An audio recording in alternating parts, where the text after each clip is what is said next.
Thank you. Have a good night. All right, appreciate it. Look at the hand behind the head.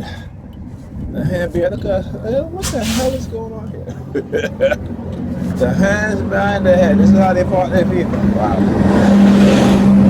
Anyhow, all right. Hey, look. What should I do? As I walk past him, he goes like this. That's what he does. I hear the New York Predators Department in the background. As I show you guys what it is that they're doing. Oh yeah. Let me tell you, they are so obsessed with me to the point that I think they're beyond crazy. Right? They're beyond crazy. They've reached the fringe lunatic mindset, as Alda would say. The lunatic fringe of the lunatic fringe is the one that is controlling society. Right?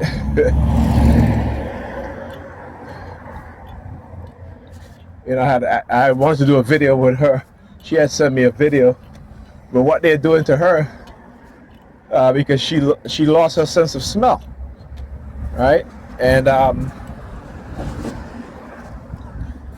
And so when she leaves her apartment, they break into her apartment and they turn on her gas stove. She's a smoker, so imagine, you know, when she comes in the house now, she doesn't smoke immediately. She goes to her stove to make sure that her stove is turned off, and you know they had turned on her stove, and she had to call the gas company. But I said to her, why don't you get an electric stove? You know, but some people are stuck in their ways. You know, some people are like, I'm a gas stove user. You know, I love cooking on gas stove. Listen, I cook on both. Right? Doesn't really make a difference to me. Right? But an electric stove is much safer. You know, just like Pam needs a new stove, and a couple months ago, I had the opportunity to get her a stove, but I said to her, I will give you half the money, right, to get a stove. And she was like, no, it's okay, and this and that. Now, there's only 2 burners on her stove that actually works. Actually 3. All right? but you know, one of them don't work. The other one is, the heat is very low. But she didn't want to do it because, you know, whatever's going on in her mind. And I keep telling her, I said, you know, listen, you know, you keep playing their game and you keep on, you know, blocking your own self because of the ridiculousness and the shit that you do, that you feed into, and the lies and how they manipulated you, and the fact that they know exactly what kind of personality traits that you have, what kind of person that you have, and they exploited it. I keep telling her all the time, I warn her. You know, it's not like I didn't warn her. I warned her. I told her. But what it is, again, women, particularly black women, you know, how they're conditioned with a delusional mindset. They don't want to hear the truth. All right? So honey traps are being sent. And a lot of black men, you know, we think it's just us, right, in terms of our personality traits. So, you know, we will, and I keep telling them, I said, first of all, a man will sleep with you if he's attracted to you, right? And particularly if it's a man that looks a certain way. And again, being a black man, I know how a lot of our women look at certain types of men, right? So some women are, particularly if they have a lack of confidence within themselves, right? That dude that, you know, they're highly attracted to, right? That, you know, anytime he wants, he can get it. You know what I'm saying? Not because he's a good dude, it's because he was using them for sex and companionship when he's out of a relationship, and they get into a relationship, and then, you know, then they're hurt. So what, there are guys out there who understand how to manipulate women, right, and how to use their trauma against them, right, and so they will never be able to move on. And like, as I said, my brothers, you need to be very careful about the women that you're dating, to make sure that they are in therapy to heal their trauma, and they're honest about their experiences, their traumas, their, all this other stuff, and they take accountability. Because what they, sirens, because what they have done is condition women to not take accountability, just like, condition of police officers and precinct commanders in the police department to not take accountability.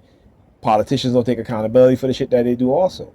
So when you talk about the leadership at the top, if the leadership is not taking accountability, those underneath that leadership is also not going to take accountability. But I'll tell you what, when push comes to shove, that leadership will throw your asses under the bus, okay? Before they take accountability, because that's the mindset of dark tribe personality types. And they always seek out, look, the red theme, the red, hoodie over there. Because that is what they do. When you learn to understand personality traits, particularly how people who have certain personality trait will seek out to put themselves in certain positions, right? And what it's the fecal department, fire truck, the sirens.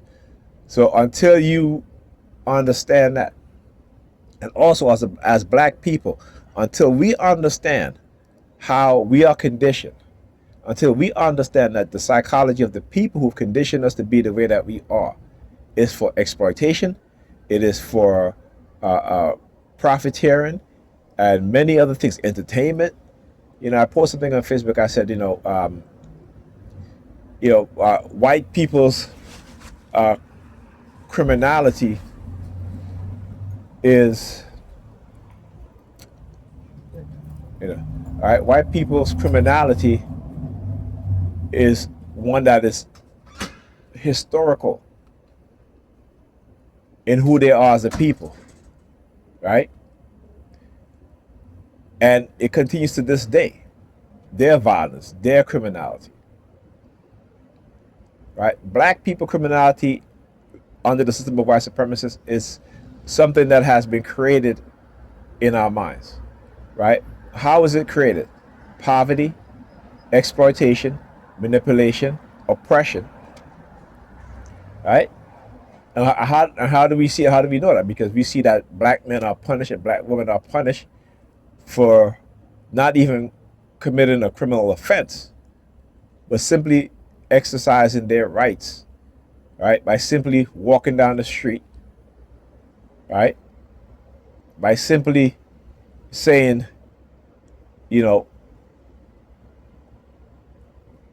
I like to remain silent if you don't mind, right? And these cops would get upset, and we've seen them write a whole bunch of charges, right, on arrest affidavits, right, that we know through the body cam that it's a lie. It's a lie, right? So you got to understand how they criminalize us, and they continue to do it. And that's not to say that there are not some white people who will also be criminalized, because I've said this before, that as when white people as a whole have accepted the treatment of black people at the hands of predator law enforcement and make excuses for them, eventually what's going to happen is the psychology of those predator officers is going to get more dark, and they're going to get more sociopathic, psychopathic, and narcissistic, right? And so what do we see over the past decade also is that we also start to see an uptick in police officers even violating the rights of white people, sometimes even brutalizing them.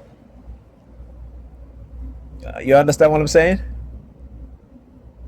It's like to say, when they came for the blacks, I said nothing. When they came for the Jews, I said nothing. When they came for the Hispanic, I said nothing. When they came for my neighbor, I said nothing. Right? But what happened when they come for me? Who's there to say something for me? And white people finding themselves in that situation today. Right? So understand how those in power is using that power not to benefit society, American society, American people, and everybody that live here, but to benefit themselves and those within their circle. That's it. American society is getting worse. I talked about before.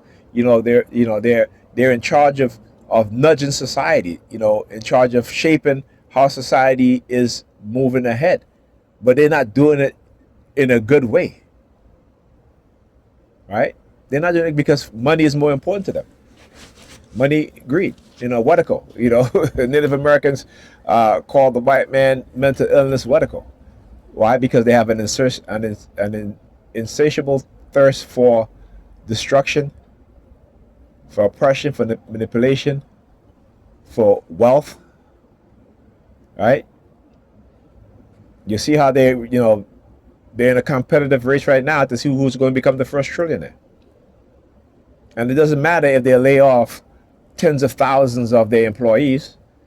It doesn't matter. What matters to them is to become the first trillionaire. Now that's a sick mindset. That's a mindset that's have a serious mental illness. Okay, but we don't talk about the mental illness of the wealthy. We don't talk about how the extreme